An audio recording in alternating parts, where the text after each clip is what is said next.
ইসলামী শাসন যদি থাকতো, ইসলামী আইন যদি থাকতো, এদেরকে বুঝানো হইতো, এদেরকে গ্রেফতার করা হইতো যে ইসলামী রাষ্ট্রের মধ্যে, ইসলামী জায়গার মধ্যে ইসলামী শাসন যেখানে চলে সেখানে গাঞ্জার ইসলাম দুইটা একসাথে চলতে পারবে না। কিন্তু এখন এগুলা বলার কেউ নাই, বললে আর উল্টা হয়। আমার কথার উদ্দেশ্য হলো একটা, বিপদগামী যখন মানুষ হয় তখন আল্লাহ তাআলা অন্তরকে বক্র করে দেন। আর এই আযাবটা তখন আসে যখন মানুষ ফিতনায় জড়িত হয়। আর ফিতনায় জড়িত মানুষ তখন হয় যখন সে জেনে বুঝে অন্যায়গুলো করতে থাকে। ونؤمن به ونتوكل عليه ونعوذ بالله من شرور أنفسنا ومن سيئات أعمالنا من يهده الله فلا مضل له ومن يضلل فلا هادي له وأشهد أن لا إله إلا الله وحده لا شريك له وأشهد أن محمدا عبده ورسوله صلى الله تعالى عليه وعلى آله وأصحابه وبارك وسلم تسليما كثيرا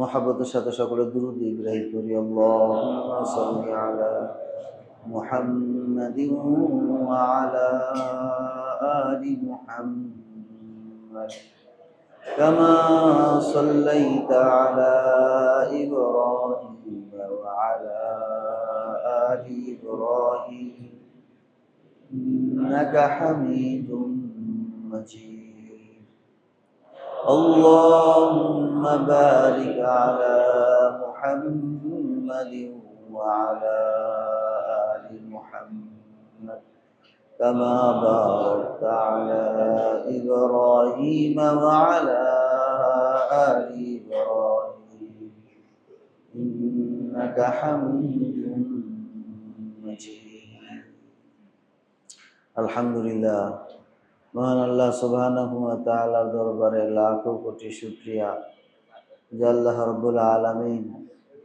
আমাদেরকে তার পবিত্র ঘর মসজিদে আসার, বসার এবং জুমার জন্য অপেক্ষা করার সুযোগ ও তৌফিক দান করেছেন।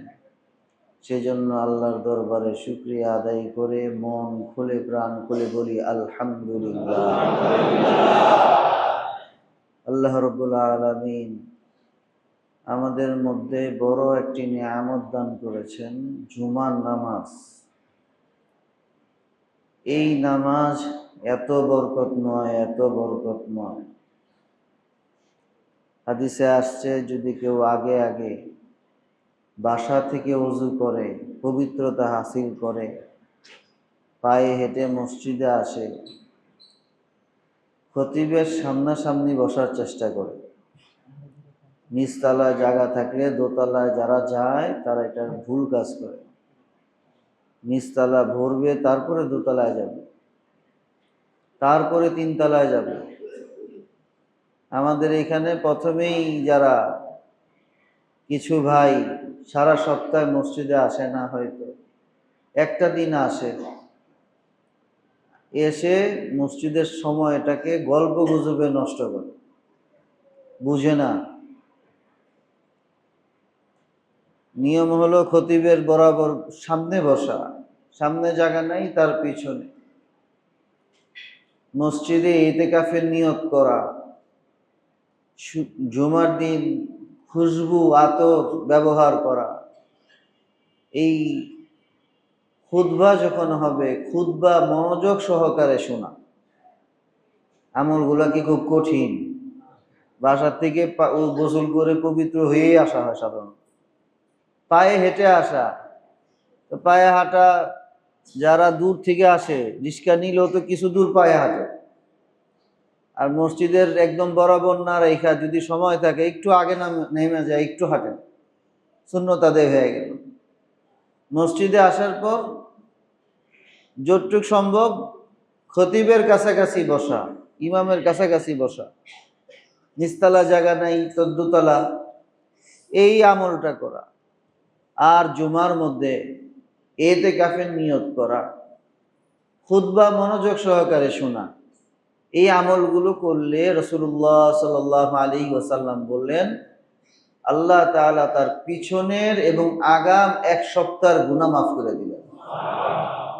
আর অন্য হাদিসে পাওয়া যায় প্রত্যেকটা কদমে, এই যে সে বাসার থেকে বের হয়ে মসজিদে আসছে, প্রত্যেকটা কদমে আল্লাহ তাআলা তার আমলনামায় 1 বছরের ইবাদতের সওয়াব দান করে দিবেন।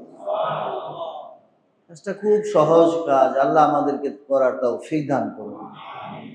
জুমার দিন খুব বরকতময় দিন, এই দিনে দোয়া কবুল হয়। হাদিসে আসছে যে জুমার দিন কোনো একটি মুহূর্ত আসবে, যেই মুহূর্তটার সাথে তার দোয়া দুইটা যখন এক হয়ে যাবে, সেটা কখন? ফজরের পরও হইতে পারে, 9টা হইতে পারে, 10টা হইতে পারে, জুমার আগে হইতে পারে, পরে হইতে পারে, জুমার দিনে যে কোনো সময় হইতে পারে।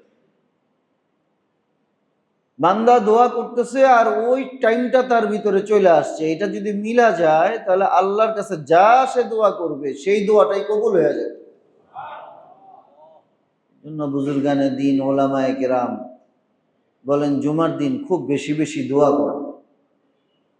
যদি হাত উঠায় পারা যায় বারবার হাত উঠায় দোয়া করবে।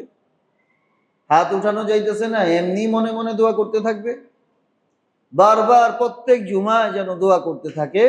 তাহলে দোয়ার উসিলায় কোন দিন ওই সময় মুহূর্ত মিল হয়ে যাবে, তখন আল্লাহর কাছে দোয়া একটা কবুল হইলেই তো হইল।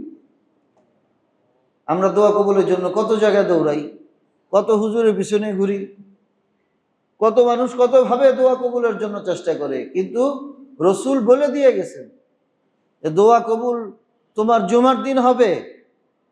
জুমার দিন যদি বারবার আল্লাহর কাছে মাপ চাই, আল্লাহ আমাকে ক্ষমা করে দাও, আল্লাহ আমাকে ক্ষমা করে দাও, আস্তাগফিরুল্লাহ আস্তাগফিরুল্লাহ আস্তাগফিরুল্লাহ, জুমার দিন বেশি বেশি পড়ি, ওই মুহূর্তটা যদি হয়ে যায় আস্তাগফিরুল্লাহ, আল্লাহ আমাকে ক্ষমা করে দাও, আল্লাহ কবুল করে বলবেন যাও ক্ষমা করে দিলাম। মিলে গেল। অন্য একটা আমল হলো সূরা কাহাফ তেলাওয়াত। আল্লাহ আমরা বলে যাই, বলতে থাকি, আমল তৌফিক দেওয়ার মালিক কে? আল্লাহ যাদের তৌফিক দিবে তারা আমল করতে পারবে। সূরা কাহাফ যদি কেউ জুমার দিন তেলাওয়াত করে, আল্লাহ তাআলা তাকে দাজ্জালের ফিতনা থেকে হেফাজত করবে। দাজ্জালের ফিতনা থেকে বাঁচার অর্থ আরেকটা আছে। দাজ্জাল যখন আসবে তখন দাজ্জালের ফিতনা থেকে বাঁচবে। এখন তো আর দাজ্জাল নাই। এখনো মানুষের ঈমান নষ্ট করার জন্য অনেক দাড়ি টুপিওয়ালা আছে, এক একজন এক একভাবে ধোঁকা দিবে আপনাকে। দাজ্জাল নিজেকে কি দাবি করবে? দাজ্জাল বলবে যে আল্লাহ বলতে কিছু নাই, নাস্তিকতা করবে না। দাজ্জাল কিন্তু এসে বলবে না যে আল্লাহ রসুল নাই, আখেরাত নাই, তোমরা কোরআন মাইনো না, হাদিস মাইনো না। দাজ্জাল তো এটা বলবে না। দাজ্জাল বলবে নাউজুবিল্লাহ আমি আল্লাহ, নাউজুবিল্লাহ, সবাই বলি নাউজুবিল্লাহ, নিজেকে খোদার দাবি করবে। আল্লাহ নাই বলবে না, রসুল নাই বলবে না, আখেরাত নাই বলবে না। বলবে যদি আমার কথা শুনো তাহলে জান্নাত পাবা, যদি আমার কথা না শুনো তাহলে জাহান্নাম পাবা। সব ক্ষমতার মালিক আমি চাইলে বৃষ্টি দিতে পারি, আমি চাইলে মানুষকে জীবন দিতে পারি, আমি চাইলে মানুষকে মৃত্যু দিতে পারি। মানুষকে তার খোদাইত্বের দাওয়া সে করবে, দাবি করবে। এলে ফিতনা, দাজ্জাল নাই কিন্তু ফিতনা কিন্তু আছে। ফিতনা আছে ঈমান চুরি করার জন্য, ঈমান হনন করার জন্য চতুর্মুখী ফিতনা সমাজে ছড়ায় ছিটায় থাকবে। সব যুগের মধ্যে এই ফিতনা ছিল, থাকবে, আছে। আল্লাহ আমাদেরকে ফিতনার থেকে বাঁচার তৌফিক দান করুন। ওয়া উশরিবু ফি কুলুবিহিমুল ইজলা, ইহুদিদের ব্যাপারে আল্লাহ তাআলা বলছিলেন, মুসা আলাইহিস সালাতু ওয়াস সালামের মতো নবী পাইছিলেন তারা, মুসা কালিমুল্লাহর মতো নবী সরাসরি যাদেরকে গাইডলাইন করতেছেন, শিক্ষক পাইছেন, আল্লাহর প্রেরিত দূত, তাওরাত শরীফ যার উপর নাজিল হয়েছে হযরত মুসা আলাইহিস সালাতু ওয়াস সালাম, তিনি সরাসরি ঈমানের দাওয়াত দিয়া মুসলমান বানায়া নিজের ভাইকে নবীর দোয়া করায়া নবুয়তের দায়িত্ব দিয়া উম্মতকে দেখতে রাইখা দিছে। রাইখা দিয়া তিনি তুর পাহাড়ে গেছেন আল্লাহর সাথে মুরাকাবা করতে, আল্লাহর ইবাদত করতে, ওহী নাজিল হবে সেই ওহী নিয়ে আসতে উনি তুর পাহাড়ে গেছেন।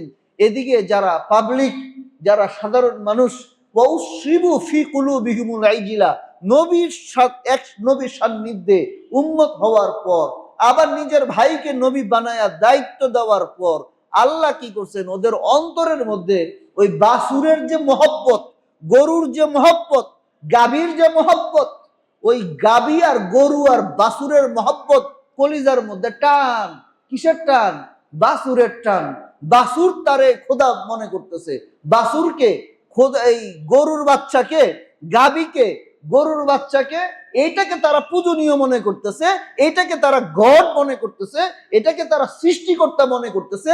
আর এদিকে মুসা আলাইহিস সালাতু ওয়াস সালাম বারবার দাওয়াত দিয়ে ব্যর্থ হচ্ছে। আল্লাহ বলেন ওয়া উশরিবু ফি কুলুবিহিমুল ইজলা, ওদের অন্তর পচে গেছে, পচার কারণে এই বাতিল একটা গাভীকে, একটা গরুর বাছুরকে তারা খোদা মনে করতে পারে। অন্তর না পচলে মানুষ বিপদগামী হইতে পারে না।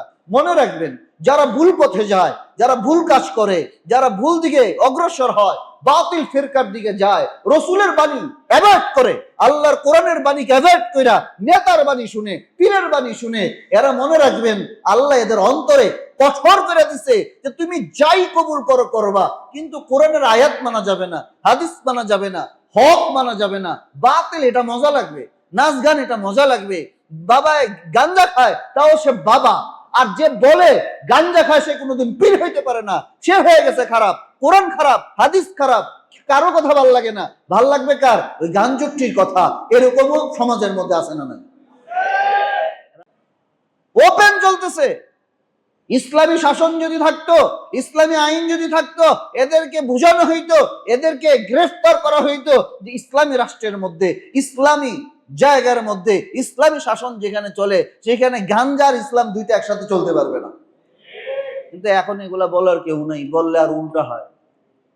আমার কথার উদ্দেশ্য হলো একটা, বিপদগামী যখন মানুষ হয় তখন আল্লাহ তাআলা অন্তরকে বক্র করে দেন। আর এই আযাবটা তখন আসে যখন মানুষ ফিতনায় জড়িত হয়। আর ফিতনায় জড়িত মানুষ তখন হয় যখন সে জেনে বুঝে অন্যায়গুলো করতে থাকে। আলা ইন্না হাযিহিল কুলুবা তাসদা কামা ইয়াসদাউল হাদীদ, আল্লাহর নবী বলেন লোহা যেমন জং ধরে মানুষের অন্তরের মধ্যে তেমন ভাবে জং ধরে।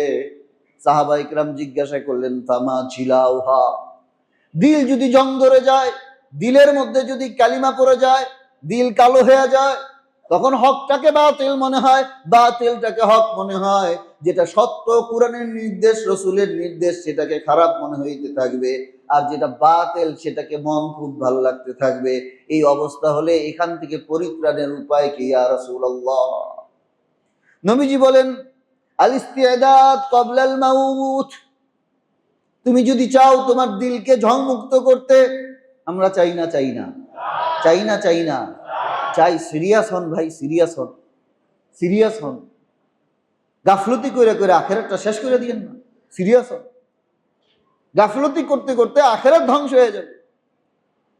ইলা ফামা জিলাউহা, ইয়া রাসূলুল্লাহ, অন্তরের ঝংকে আমি কিভাবে দূর করব? নবীজি বলেন তুমি যদি অন্তরের ঝংকে দূর করতে চাও তাহলে মৃত্যুর আগে মৃত্যুর কথা ভাবতে থাকো, মৃত্যুর কথা চিন্তা করো। মরতে হবে না বুঝি, কিন্তু ওই অনুযায়ী চলি না। মরতে হবে, মৃত্যু আসবে, মৃত্যু আমাদের জন্য অপেক্ষমান, মৃত্যুর কথা ভাবো। আজকে যদি আমি মারা যাই আল্লাহর দরবারে কোন মুখ দিয়ে হাজির হব? 10 লাখ টাকা সুদে লাগায় রাখছে, 20 লাখ টাকা আরেকজনের টাকা পায়, ওটা মেরে রাখছে। জমিন আরেকজনের সীমানা, সে জানে তার সীমানা কোনটা, সে যাই না বুঝা 2 হাত ভিতরে ঢুকায় রাখছে। আছে না না? আল্লাহ আল্লাহ হেদায়েত দান করেন বলিয়া আল্লাহর কাছে কোন মুখ নিয়ে হাজির হবে? ঘুষ না দিলে ফাইল আগায় না, ঘুষ না দিলে ন্যায্যটা পায় না। তোষামত একটা ঘুষ, তোষামত না করলে চলে না। হয় না? হয় না? সব ঠিক আছে, তোষামত করতে হবে, তেল দিতে হবে, তেলের ড্রাম নিয়ে চলতে হবে। তেল না দিলে তখন কাজ আগাবে না। তেলও লাগবে, পর্যাপ্ত তেল দিতে হবে, তারপরে ঘুষ দিতে হবে, তারপরে তার কাজ করতে হবে, তাহলে সেই লোকটা ভালো। তাহলে না, এই যে অন্যের হক নষ্ট করা হচ্ছে, ভাই তোমার যে মৃত্যু হবে এটা তুমি ভুলে গেছো, তার কারণে তোমার কাছে এরকম মনে হচ্ছে। নবীজি বলেন, দিলের জং দূর করতে চাও, মৃত্যুটাকে দূরে দেখো না, মৃত্যুটাকে খুব কাছে দেখো, খুব সামনের থেকে দেখো মৃত্যুটা, যে কোনো মুহূর্তে আমি চলে যেতে পারি, যে কোনো মুহূর্তে আমার মৃত্যুটা চলে আসতে পারে। এই চিন্তা যদি কারো ভিতরে থাকে, তার আচার ব্যবহার কথা বার্তা সবকিছু পরিবর্তন হয়ে যাবে, সব পরিবর্তন হবে। সে অন্যের হক মারার বেলা চিন্তা করবে, আমি যদি মারা যাই এটা আল্লাহর কাছে কিভাবে জবাব দিব। আগের যুগে এক লোক জমি বিক্রি করছে, যিনি জমিন কিনছেন, কিনার 2-4 মাস পর ওই জমিন যখন চাষাবাদ করতে গেছে, চাষাবাদ করতে করতে জমিনের ভিতর থেকে গর্ত করতে যেয়া গুপ্ত ধন পাইছে, পুরো 1 কলসি স্বর্ণ মুদ্রা দ্বারা ভরপুর, কোটি কোটি কোটি টাকার মালিক। জমিন খুঁড়ে যেই লোকটাই গুপ্তধন পেয়েছে, সে সাথে সাথেই গুপ্তধন নিয়ে যার কাছ থেকে জমিন কিনছে তার বাড়িতে চলে গেছে। ভাই, তুমি যে আমার কাছে 6 মাস আগে জমিনটা বিক্রি করছিলা, ওই জমিনের মধ্য থেকে এই গুপ্তধন, এই স্বর্ণের টুকরাগুলো পাওয়া গেছে। সুতরাং এইটার মালিক আমি না, আমি তোমার কাছ থেকে জমিন কিনছি, জমিনের ভিতরে যে স্বর্ণ আছে ওইটা আমি কিনি নাই। আল্লাহর দরবারে আমি কি জবাব দিব যদি আমি এটা নিয়ে যাই? এটা ভাই তোমার। বলেন না সুবহানাল্লাহ। গল্প না, গল্প না, এগুলা মানুষের ইতিহাস, মুসলমানদের ইতিহাস, এগুলা কলেমাওয়ালাদের ইতিহাস, লা ইলাহা ইল্লাল্লাহ পড়নেওয়ালার কলিজার ইতিহাস। যার কলিজার মধ্যে, অন্তরের মধ্যে লা ইলাহা ইল্লাল্লাহ থাকবে, আল্লাহর ভয়, আল্লাহর ভালোবাসা থাকবে, যে অন্যের হক কখনো মেরে খাইতে পারে না, অন্যের হক নিয়ে যাইতে পারে না, তার কলিজার মধ্যে এটা টিকবে না, এটা চলবে না, এটা হইতে পারে না। ঠিক না বেঠি?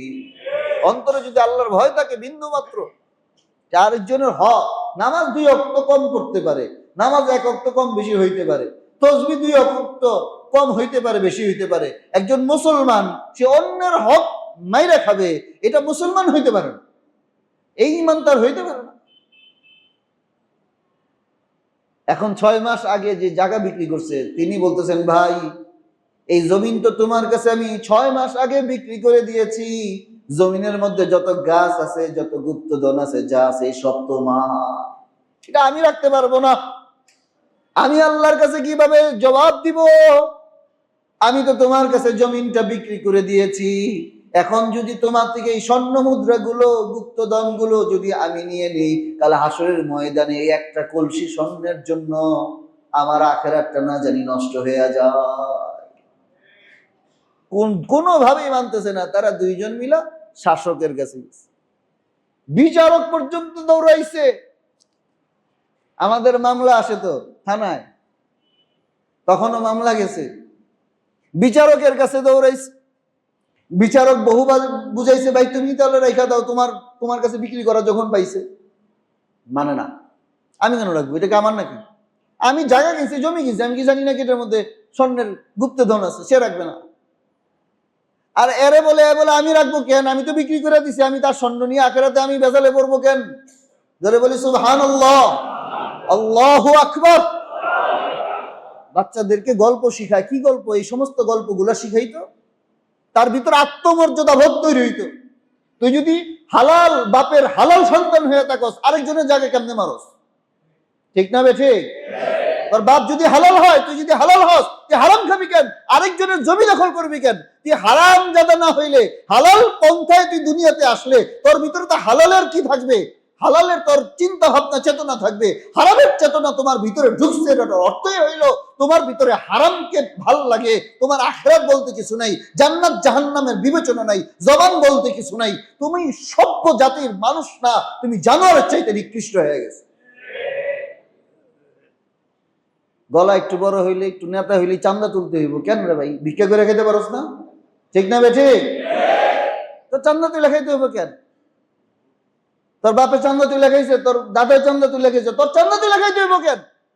তুই মাইন্ড সেট আপ করছো যে আমার চান্দা তুইলেই খাইতে হবে। আর তুই চান্দা না তুইলা তুই ভিক্ষা করে খা, তবুও তোর আখিরাতটা নষ্ট হবে না। তুই যে মানুষের হক নষ্ট কইরা জমিদারি ভাবে 10টা দোকান 20টা দোকান থেকে, প্রত্যেকটা এলাকার মধ্য থেকে, বাজার গুলার মধ্য থেকে, গাড়ির স্টেশন গুলার মধ্য থেকে, সরকার আমি কোনো কিছু বলবো না, যেই সরকার আসুক একই কাজ চলতেছে, সব জায়গায় চান্দাবাজি বন্ধ করার কোনো নাম বন্ধ নাই। তো চান্দাবাজি করে খাওয়ার টেন্ডেন্সি মাথার মধ্যে আসবে কেন? তুই মুসলমান না, তুই তো চাবান না, হিন্দু না, তুই তো মুসলমান, কলেমা পড়া মুসলমান, তোর মরলে জানাজা হবে, লাশ হবে, তোর কবর দিতে হবে, তুই কেমনে পারস মানুষের টাকা জোর করে খাই? আল্লাহর এই ঘৃণাটা, ঘৃণাটাও এখন মানুষের ঘৃণা করতে। এই চান্দাবাজ, তুমি যত হজ করো উমরা করো, মানুষের হক নষ্ট করে, মানুষেরকে জিম্মি করে তুমি যত পরিমাণ হজ করো, উমরা করো, মসজিদে দান করো, মাদ্রাসায় দান করো, বিষ আসতে পারবা। মৃত্যুর সাথে সাথে এই সব তোমার কবরের মধ্যে গেলে দেখা যাবে এগুলা জীবনের আমলগুলো যার যার হক নষ্ট করছো তাদের কাছে চলে যাবে, তোমার আখিরাতে কিন্তু কোনো নিস্তার হবে না। আল্লাহ বুঝার তৌফিক দান করেন বলি আমি। মানুষ মানুষকে ঠকায়, মানুষ মানুষকে তুচ্ছ করে, তাচ্ছিল্য করে, মানুষের জায়গা করবে, একটা বাড়ি করবে, ওর চান্দা না দিলে বাড়ি করতে দিবে না, ওর কাছ থেকে রড কিনতে হবে, ওর কাছ থেকে ইটা কিনতে হবে, ওর কাছ থেকে বালু কিনতে হবে। কেন? তুই কি কে? এই চ্যালেঞ্জটা যদি সমাজের 10 জন বাড়িওয়ালা 20 জন বাড়িওয়ালা একসাথে হইতো যে আমার এলাকার মধ্যে কেউ চান্দাবাজ থাকতে পারবে না, খাইতে পারবে না, তাহলে এগুলোর থাপড়ায় দেশ থেকে বের করে দেওয়া যায়। এই সাহস আমরা দেখাইতে পারিনি, বিলায়ের মতো থাকে। আর মসজিদে আসলে দেখা যায় কত গরম, কত কত তার দাপট, কত কিছু। দুর্বল পাইলে তার দাপট থাকে। যার যার এলাকার মধ্যে 10 জন 20 জন বাড়িওয়ালা স্থানীয় এখন কি জন্য? আল্লাহর জন্য, আখিরাতের জন্য। আমি মুসলমান, আমার এলাকা মুসলমান, আমার এই এলাকার মধ্যে একজন মেয়েকে ডিস্টার্ব করবে, ইফটিজিং করবে, চান্দা তুলবে, আমরা বসে বসে তসবিহ পড়বো, এটার নাম মুসলমান না, এটার নাম মুনাফিকি ছাড়া আর কিছু না। এই মুনাফিকি ছেইরা যদি সব এক হইয়া কোনো মেয়েকে ডিস্টার্ব করতে পারবে না, কারোর কাছ থেকে চান্দা চাইতে পারবে না, আমরা এই ব্যাপারে একমত। যদি গুলি খায় মরে যাবে, শহীদ হয়ে যাবে, এইরকম যদি হয়ে যেত মুসলমান দেশ, তাহলে কি হইতো না? মুসলমান দেশগুলো আজকে পদস্খলন হইতো না, তাদের এই করুণ পরিণতি হইতো না। মুসলমান রাষ্ট্র নামে মুসলমান, কিন্তু কাজের মধ্যে তারা একদম চামচা রাষ্ট্রে পরিণত হয়ে গেছে। আল্লাহ আমাদের বুঝার তৌফিক দান করেন বলি আমি। হাকিম পারে না তাদেরকে বুঝাইতে পারে না, তারপরে নিয়া বড় যে বাদশা, বড় যে হাকিম, একদম চিফ জাস্টিস, মেইন যে জাস্টিস তার কাছে নিয়ে গেছে, তিনিও বুঝাইতে পারে না। পরে আচ্ছা তাহলে এক কাজ করো, সমাধান হইতেছে কি? তোমার ছেলে মেয়ে কয়জন? বলে আমার এই ছেলে এই মেয়ে। তোমার কই ছেলে? বিয়ের উপযুক্ত কে? কম। এক কাজ করো তাহলে, তোমার ছেলেকে তার মেয়েকে বিয়ে দিয়ে দাও, আর তাদের দুজনের মধ্যে এই স্বর্ণ দিয়ে দাও। ধরে বলেন না সুবহানাল্লাহ। স্বর্ণের বানিয়া ইমানের কারণে, আখিরাতের কারণে সে তারে ধাক্কাইতেছে, কাজী বলে এইবার ফয়সালা যদি না মানো তাহলে ভালো হইব না, তাহলে দৌড়াতে পিটাবো। এখন আর কথা চলবে না। দুইজনের যদি পছন্দ হয়, ওদের যদি দ্বিমত না থাকে, ওরা যদি রাজি থাকে, তাহলে এই দুই ফ্যামিলির মধ্যে বিয়ে করায় দাও, বিয়ে করায় দিয়ে এই দুই ফ্যামিলির মধ্যে এই স্বর্ণের মুদ্রা দিয়ে তোমরা চলো। সরকারও বলে না যে এইটা আমার মালিক, এটা আমারে দিয়ে দাও রাজকোষাগারে, এইটা আমি মালিক। সরকারও এটা বলে না। কারণ কি? কারণ একটাই, তারা প্রত্যেকেই আল্লাহকে ভয় করে, আল্লাহকে ভয় করে চলে, আখিরাতের কথা চিন্তা করে চলে। আখিরাতে আমার কি হবে এই চিন্তা করে তারা চলে। তাই দুনিয়ার মধ্যে তারা এই তাকওয়ার অবলম্বন করে, গুনাহ থেকে বেঁচে থাকে। দুনিয়া মাত্র কয়দিন, দেখতে দেখতে যদি 40 বছর হয়ে যেতে পারে, দেখতে দেখতে যদি আমার 25 বছর বয়স হয়ে যেতে পারে, দেখতে দেখতে যদি 60 বছর বয়স আবার হয়ে যেতে পারে, ভাই আর কোন দিনের জন্য বসে আছি? আর বেশি দিন কিন্তু সময় নাই। মৃত্যুর জন্য প্রস্তুত হইতে হবে। দাজ্জালের ফিতনা থেকে বাঁচতে হবে। দাজ্জালের ফিতনা থেকে বাঁচতে হলে আমার দিলকে পরিষ্কার করতে হবে। দিলকে পরিষ্কার করতে হলে রাসূল সাল্লাল্লাহু আলাইহি ওয়াসাল্লাম বলেন, তুমি মৃত্যুর কথা মনে রাখো, মৃত্যুর কথা মাথায় রাখো, মৃত্যুকে খুব কাছাকাছি মনে করো। ফামা জিলাউহা ইয়া রাসূলুল্লাহ, অন্তরের জং দূর করার উপায় কি? নবীজি বলেন, মৃত্যুর কথা বেশি বেশি চিন্তা করো। কাসরাতু যিকরিল মাউত, কাসরাতু যিকরিল মাউত, মৃত্যুর কথা বেশি বেশি মনে করো। ও কাসরাতু তিলাওয়াতিল কুরআন, 2 নাম্বার, দিলের জং যদি দূর করতে চাও তাহলে তোমার জন্য উপায় হলো তুমি বেশি বেশি কোরআন শরীফ তেলাওয়াত করবা। বেশি বেশি কি করতে হবে? কোরআন শরীফ তেলাওয়াত করতে হবে। যাদের সুযোগ হয় না, সহজ একটা আমল, ফজরের পর সূরা ইয়াসিন, বলেন বলেন, ফজরের পর কি করতে হবে? সূরা ইয়াসিন তেলাওয়াত করতে হবে। নবী করিম সাল্লাল্লাহু আলাইহি সাল্লাম বলেন, ফজরের পর যে সূরা ইয়াসিন তেলাওয়াত করে আল্লাহ তাআলা তার সারা দিনের দায়িত্ব নিজের হাতে নিয়ে নেন। সারা দিনের তার হেফাজতের দায়িত্ব, তার রিজিকের দায়িত্ব, তার সব দায়িত্ব আল্লাহর হাতে নিয়ে। ফজরের পর যদি কেউ সূরা ইয়াসিন তেলাওয়াত করে, মুহাম্মদুর রাসূলুল্লাহ সাল্লাল্লাহু আলাইহি ওয়াসাল্লাম ইরশাদ করেন, আল্লাহ তাআলা ওই ব্যক্তি যখন মারা যাবে তার মৃত্যুর কষ্ট লাঘব করে দিবেন। মৃত্যুর কষ্ট হবে না, মৃত্যু কষ্টহীন মৃত্যু আল্লাহ তাআলা তাকে দান করবেন। ফজরের পর সূরা ইয়াসিন তেলাওয়াত, মাগরিবের পর সূরা ওয়াকিয়া তেলাওয়াত, মাগরিবের পরে পড়লেও চলবে, রাত্রে পড়লেও চলবে। ফায়দা কি?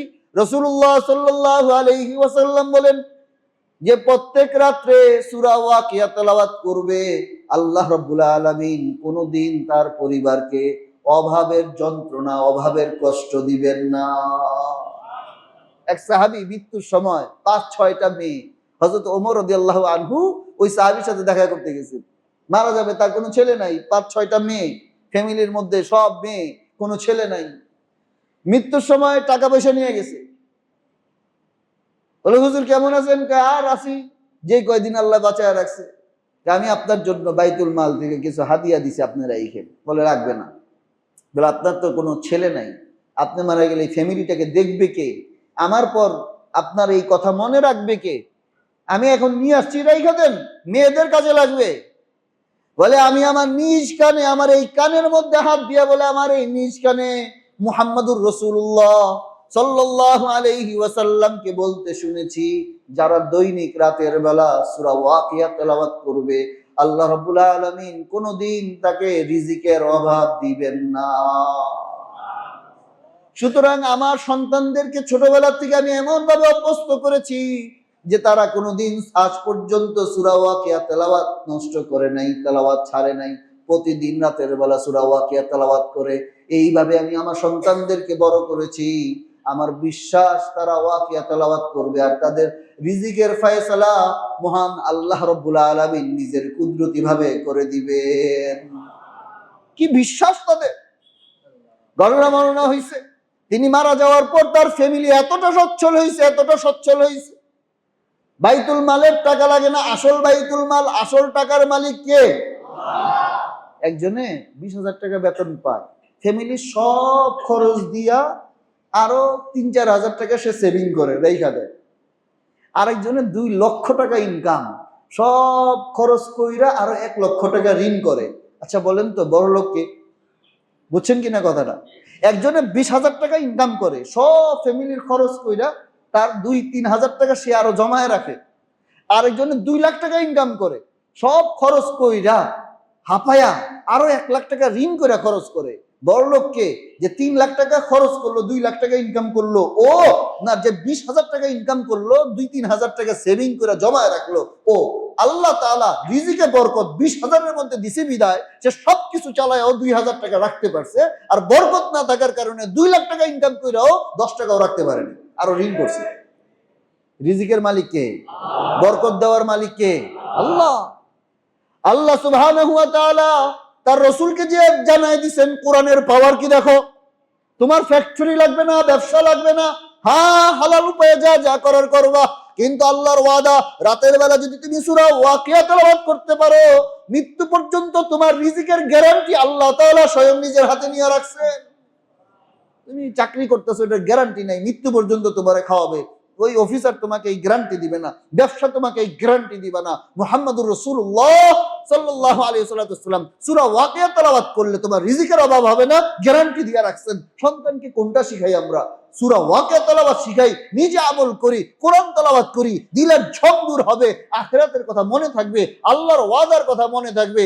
অভাব পড়লে হারামে যাবে না, অভাব পড়লে মনে হবে আরে আমি তো সূরা ওয়াকিয়া তেলাওয়াত ছেড়ে দিছি। সূরা ওয়াকিয়া তেলাওয়াত করবে, আল্লাহ যত প্রয়োজন আছে তার নিজের জিম্মায় মিটায় দিবেন। তোমার হারাম খাওয়ার দরকার পড়বে না, চান্দা উঠানোর দরকার পড়বে না। ঠিক না বেঠিক? সূরা ওয়াকিয়াতে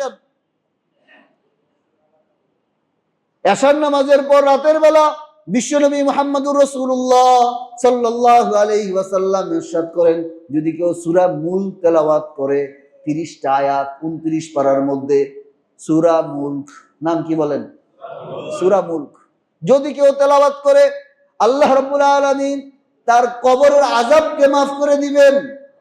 জোরে বলি সুবহানাল্লাহ। কবরের আযাব মাফ করার জন্য আমরা করি কি 3 দিনা 40 হুজুর খাওয়াও, ভালো ভালো সূরা মুলক তেলাওয়াত করেন, সাথে সাথে কি করা লাগবে? সূরা মুলক তেলাওয়াত, মাত্র 30টা আয়াত, 5 মিনিট লাগে না। সাহাবায়ে কেরাম বসছে তাবু ঘিরে বসছে, সেখানে কবর থেকে আওয়াজ আসতেছে সূরা মুলক তেলাওয়াত।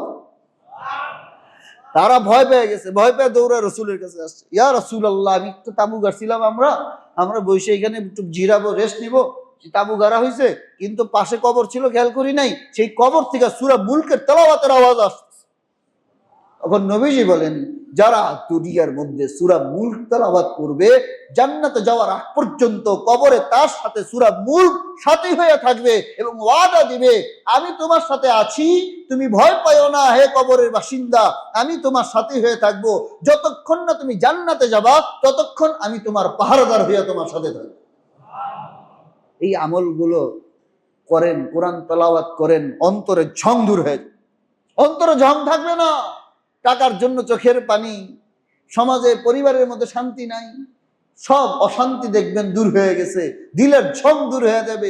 দিল ঠিক হয়েছে তো সব ঠিক। পান্তাভাত কাঁচামরিচ জইলা শুধু পান্তাভাত খাবেন, তখন মনে হবে বিরিয়ানি খাবার চাইতে বেশি সুখ পাইতে থাকবেন। বিরিয়ানি খাইয়া নিয়া ডিশ দিয়া 10 রকমের খাবার আইটেম দেওয়া থাকবে, অন্তরে দিলের মধ্যে ঝং থাকলে ওই খাবার দিয়ে আপনি সুখী হইতে পারবেন না। সুখী হইতে চান, আল্লাহ রসুলের ফর্মুলায় চলে আসেন, মৃত্যুর কথা বেশি বেশি মনে করেন, কোরআন তেলাওয়াত করেন, এইভাবে আর হলো বেশি বেশি আল্লাহর জিকির করেন, বেশি বেশি আল্লাহর জিকির করেন, দিলের ঝং দূর হয়ে যায়। যদি কেউ আমল করে না, ওয়াজ সার্থক, ওয়াজ সার্থক, সহজ একটা আমল।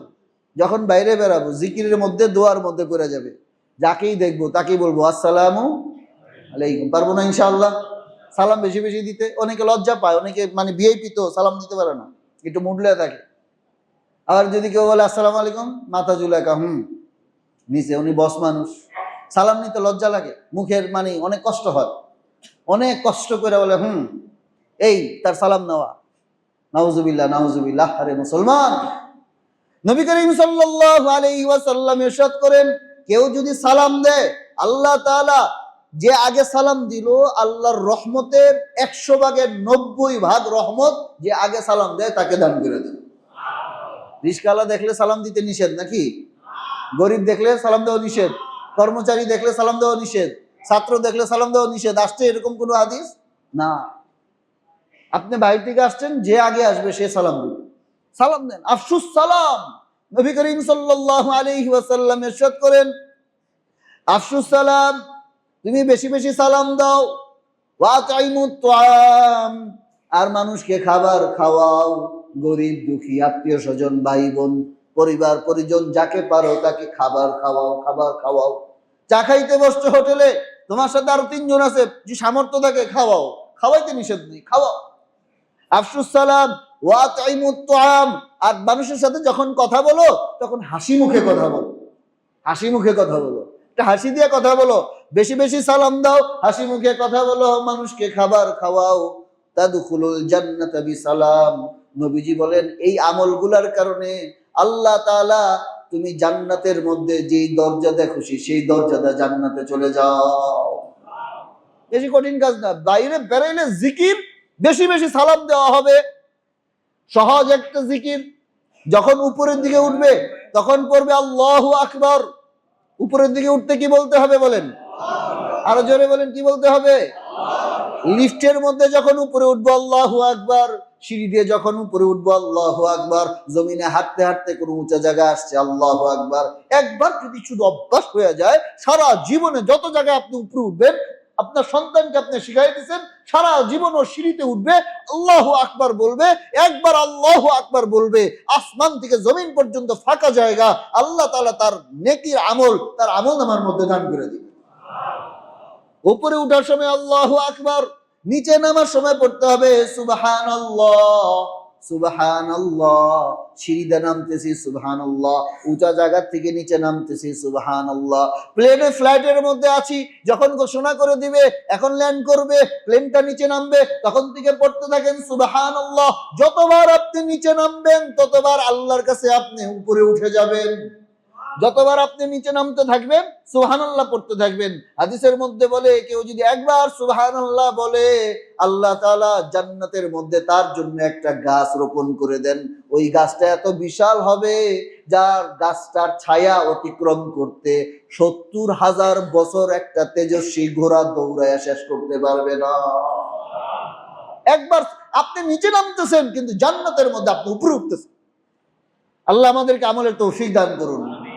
সমতল জায়গা, যেখানে সমান জায়গা, উঁচাও না নিচাও না, ওইখানের মধ্যে বেশি বেশি পড়েন লা ইলাহা ইল্লাল্লাহ লা ইলাহা ইল্লাল্লাহ লা ইলাহা ইল্লাল্লাহ লা ইলাহা ইল্লাল্লাহ লা ইলাহা ইল্লাল্লাহ লা ইলাহা ইল্লাল্লাহ। আল্লাহর জিকির অভ্যাস করে ফেলেন, নিজেকে করান, সন্তানকে করান। দুনিয়া বেশি দিনের না ভাই, বেশি দিনের না। আজকে এখানে বসে আছি, আল্লাহ জানে যদি মৃত্যু হয়ে যাইত, আজকে আমি পাশে কবরের মধ্যে শুয়ে থাকতাম, আজকে এই বয়ান শোনার সুযোগ হইতো না, এই বয়ানের আমল করার সুযোগ হইতো না। ওইখানে যারা শুয়ে আছে, হাজার চাইলেও উঠা এসে একবারের জন্য জিকির করতে পারবে না। এখন আপনার আমার সুযোগ আছে, হায়াত আছে, এই মুহূর্তের মধ্যে আমি যদি সিরিয়াস হই আমলের ব্যাপারে, আমলকে বাড়ানোর চেষ্টা করি, তাহলে ইনশাআল্লাহ ওই কবরে গেলে কারো দোয়ার অপেক্ষায় থাকতে হবে না। কবরে গেলে আমার জন্য নাজাতের জরিয়া হয়ে যাবে। আল্লাহ, উপরে ওঠার সময় কি পড়তে হবে বলেন? নিচে নামার সময় কি বলতে হবে? সমতল জায়গায় আর বেশি বেশি কি দিতে হবে? সালাম। পারবো তো ইনশাআল্লাহ? কারা কারা পারবো? আল্লাহ সবার হাতকে কবুল করেন, বলি আমিন। আমলে আমলে জিন্দিগি। সূরা কাহাফ, জুমার দিনের 2টা আমল, সূরা কাহাফ তেলাওয়াত করা, বেশি বেশি দোয়া করা, 5 ওয়াক্ত নামাজের পর, ফজরের পর সূরা ইয়াসিন তেলাওয়াত করা, মাগরিবের পর বলেন, মাগরিবের পর সূরা ওয়াকিয়া তেলাওয়াত করা, এশারের পর সূরা মুলক তেলাওয়াত করা, আর উঠতে বসতে জিকির, সালাম, কারো হক নষ্ট না করা, মানুষের হক নষ্ট না করা। এই পুরা খোলাসা আজকের বয়ানের। এভাবে যদি চলতে পারি, দিলের ঝং দূর হবে, ফিতনা দাজ্জালের ফিতনার থেকে বাঁচা যাবে, দুনিয়ার যত ফিতনা আছে এগুলার থেকে বাঁচা থাকবে, আমার ঈমান ঠিক থাকবে। আল্লাহ আমাকে এবং সকলকে উপর আমলের তৌফিক দান করুন।